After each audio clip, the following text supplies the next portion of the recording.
everyone. My name is Yinka Ilori. I'm so excited to be here today. I'm an artist, furniture designer based in London. I grew up in a place in North London called Essex Road. What I loved about living here was that it was multicultural. Lots of different cultures. It was about being in a community spirit. So my neighbor was Ghanaian. I had a neighbor who was from Somalia. I had a neighbor who was from Turkey. And we all lived in this, this council estate. For me, it was incredible. My parents came to Nigeria about 30 years ago and always, drilled to us, how important culture is to us. So speaking the language was important to us, eating Nigerian food, and wearing Nigerian fabrics to church or to weddings or coronations. That was really important to us. And for me, I was always a bit jealous of my parents because they had this heritage rich of culture. And I was born in London. And I love London, don't get me wrong. But I felt like I missed so much culture and also missed that richness that they had. And they were really passionate about being African and being Nigerian. And every Sunday, we would go to church. My mum would wear, like her head tie, it's called a gilly. She would wear her amazing, expensive Swiss boy lace from Switzerland. And she would take hours to get ready. But when she came out, she was like dressed to kill. She looked beautiful.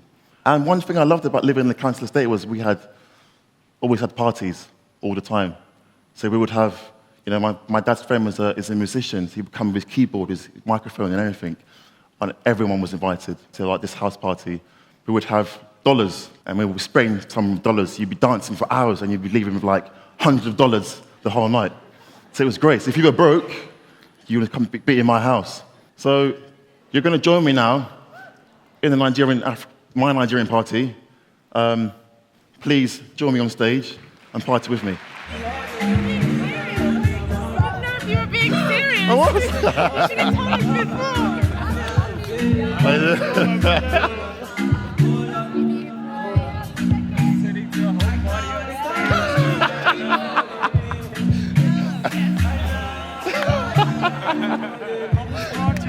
Great party. I want to.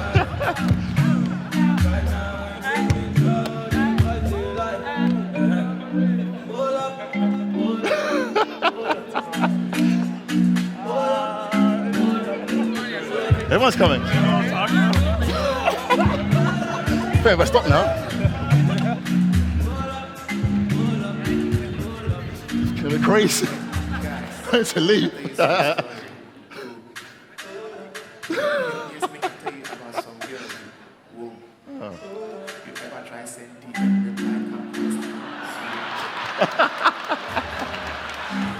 Oh my life.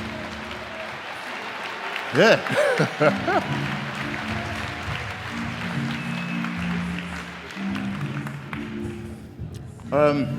While that's still going on, I'll keep presenting.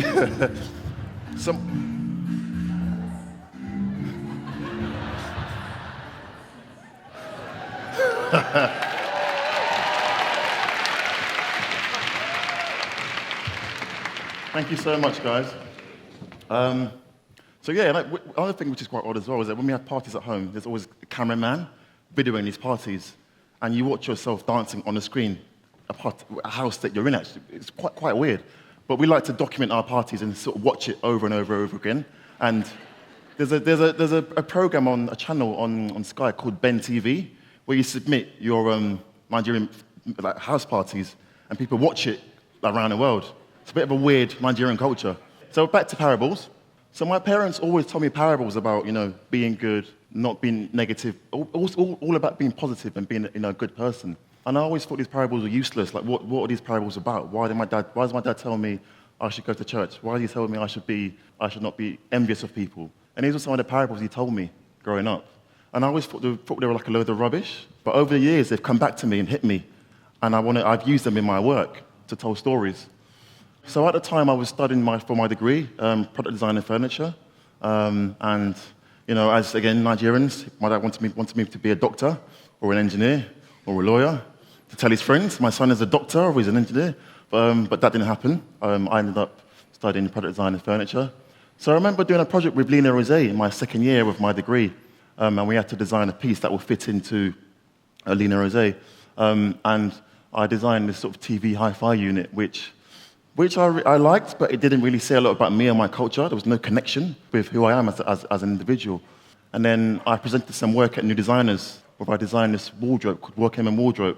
And it was all about display, how things are displayed, and that desire to want to go and buy something and touch, expensive clothes. And just how, we view clothes and that desire to go and touch something that's like Prada or Gucci or anything expensive, and how we look after it after. So I felt a little bit lost with all this piece of furniture I was designing. There was nothing about me, there's nothing about my culture. It didn't say I was Nigerian, it didn't say I was English. It was a piece of work that I was creating, but with no meaning. And my dad always said to me, vanity among vanity is vanity. And this for me was just vanity. There was nothing there. But I did one project called Our Chair, inspired by Martino Gamper. It was a second-year project that we were set, and we had to find 2 old chairs and make it into one new piece.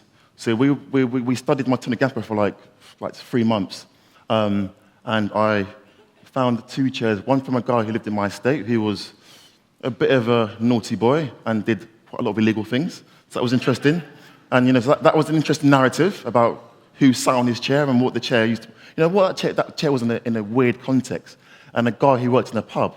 So it was 2 chairs from 2 different people. And I always thought, if you knew where the chair comes from, would you judge that person? Would you judge that chair? You probably would. I probably would. But I didn't really want to care about the narrative. All I cared about was what I can make with this, these 2 pieces of furniture, using all its elements and forms and function. So I produced this sort of weird-looking green chair. It wasn't really functional, but I liked the outcome. I liked the narrative that it was, I told from these 2 people. So I went back to Nigeria for like a few weeks with my parents on holiday.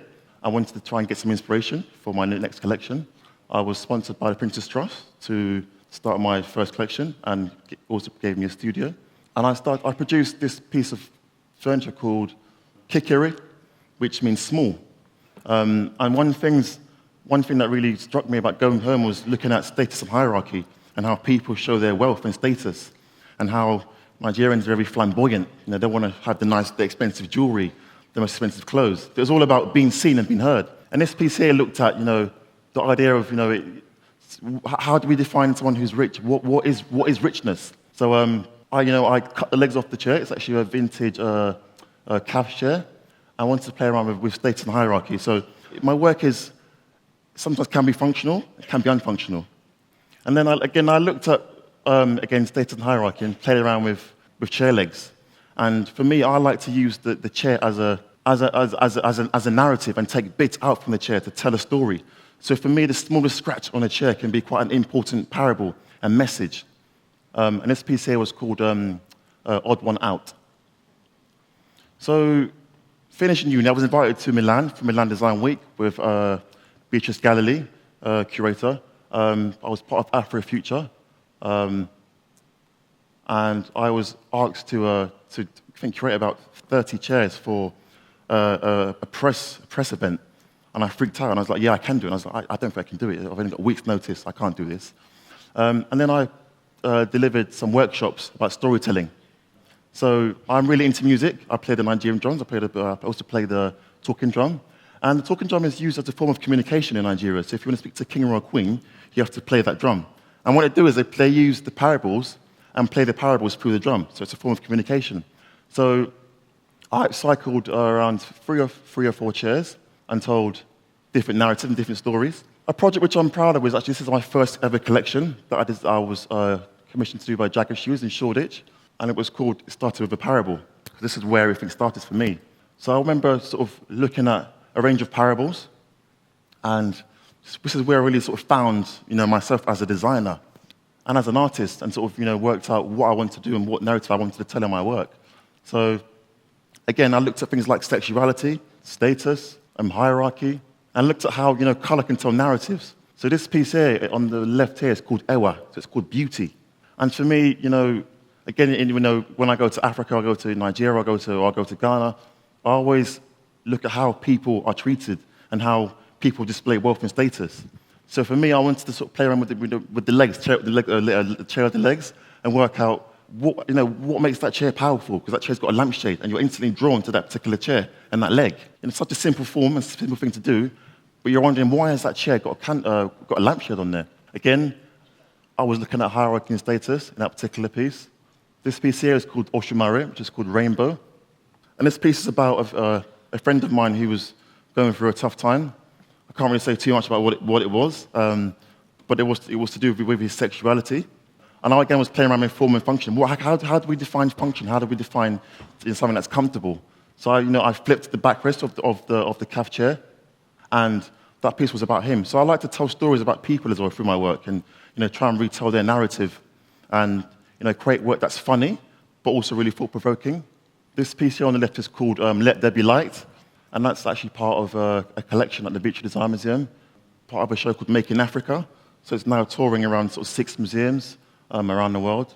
And that piece again looks at status and hierarchy, and looks at we all believe something will happen to us, in different ways, but it may take longer than others. You may be rich today, you may be poor tomorrow. There's no guarantee. Tomorrow's not promised. The candle on the right there represents someone's light who's not been lit yet, but will be lit later on, and there's hope, for that particular person.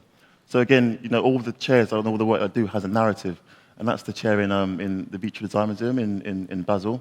So 3 years ago, I did some work in Nigeria. I went back to Nigeria, I think my 4th time after not going for like 4 years. And I went with the British Council. They funded this exhibition. I went with a white space gallery. And this is where it started. So my inspiration was basically looking at parables in Nigeria, talking to local people in the local village, and speaking to them about, in parables and how the importance of these parables. So I worked with local craftsmen and sourced some of these chairs in Nigeria. And what was really funny was that, these chairs that seem so sort of like iconic and British, and you've seen like calf shops, were in Lagos. And that was interesting because how did those chairs travel, how did they end up in Nigeria? So again, it was a performance installation with traditional Nigerian drummers, in the space. And that was on for 2 weeks. And I told 3 or 4 stories. This collection here is called Bye Better, which means triplets dad. So I give my work, again, Nigerian names, which again enhances the story. 2 years ago, I was commissioned by a Now Gallery with 2 designers called Arietta Mujay and Tachia London. Tachia is a fashion designer, and she uses Tanzanian fabrics to tell narratives through her work. So I wanted to work with Tanzanian parables and Nigerian parables. And for me, growing up at home, if we had a problem at home, it was always a family issue.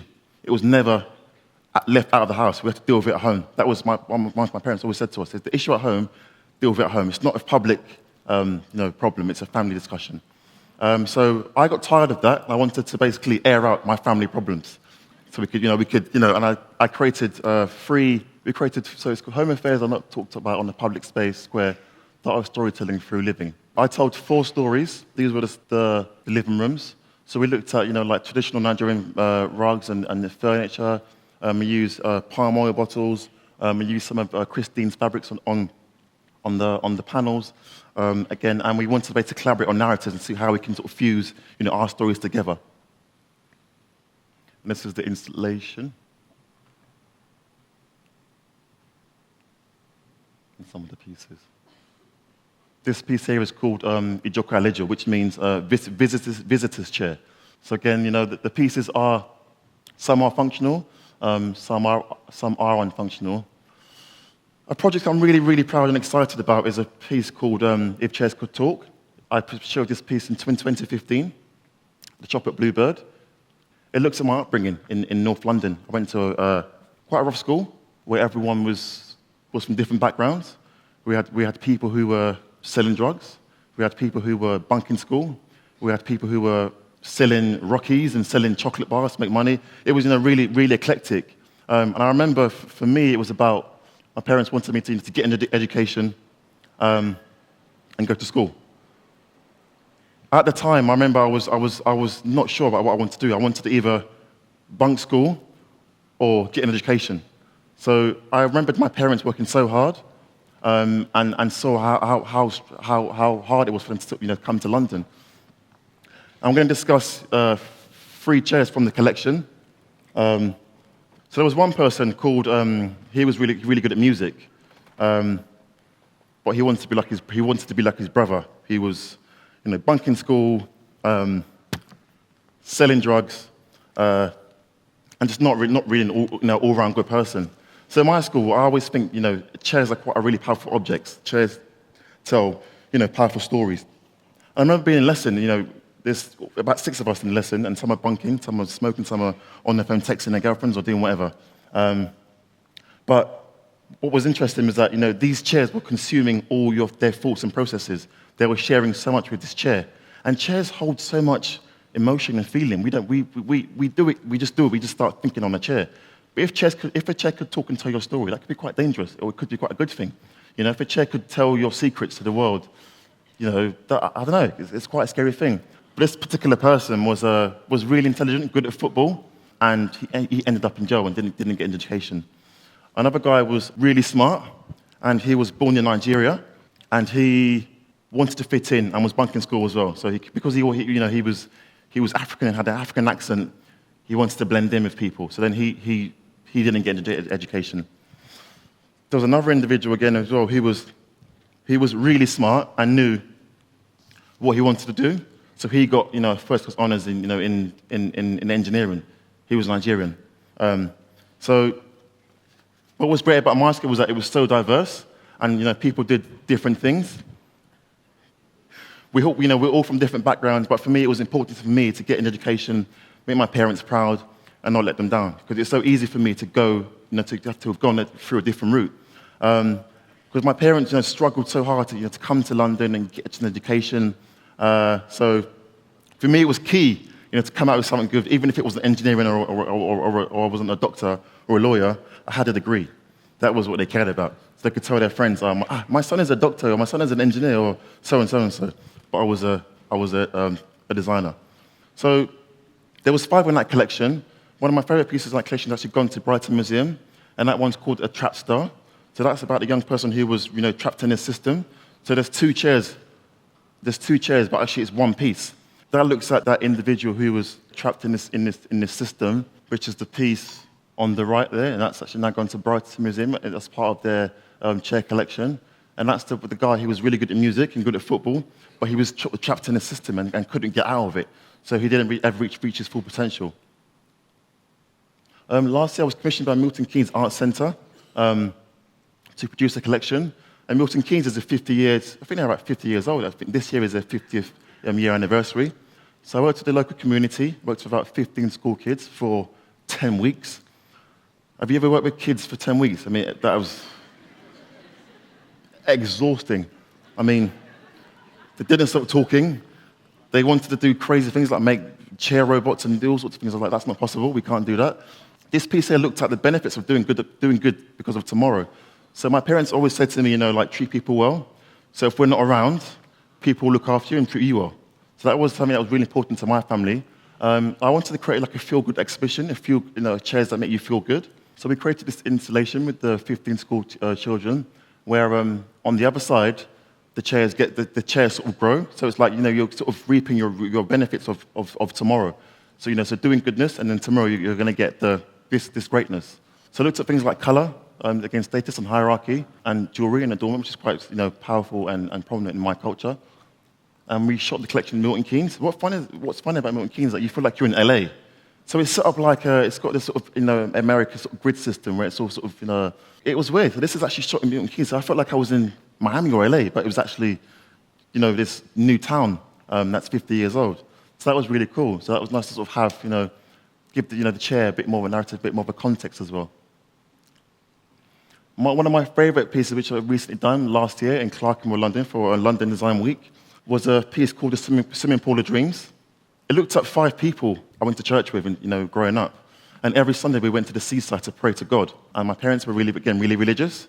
And we would go to the seaside and pray, take a bottle of water, and we'd pray for 7 days about, I want kids maybe, or I've got a problem with immigration, or I'm going to be going to jail tomorrow. I need to pray to God to get me out of this system, or get me out of this. I want to beat this case. They prayed for 7 days, and their prayers came true. So this collection looks at people praying to God and the benefits of that they received for praying to God. And it was more about a celebration of these dreams coming true. So I looked at different Dutch practices people wore to church and how it made them feel. Looked on the colours that they wore, the chairs we took to the seaside in Margate, And we would take like jollof rice, chicken, we would take like beers and Guinness to the seaside after they finished praying. It was a party, in Margate every other Sunday.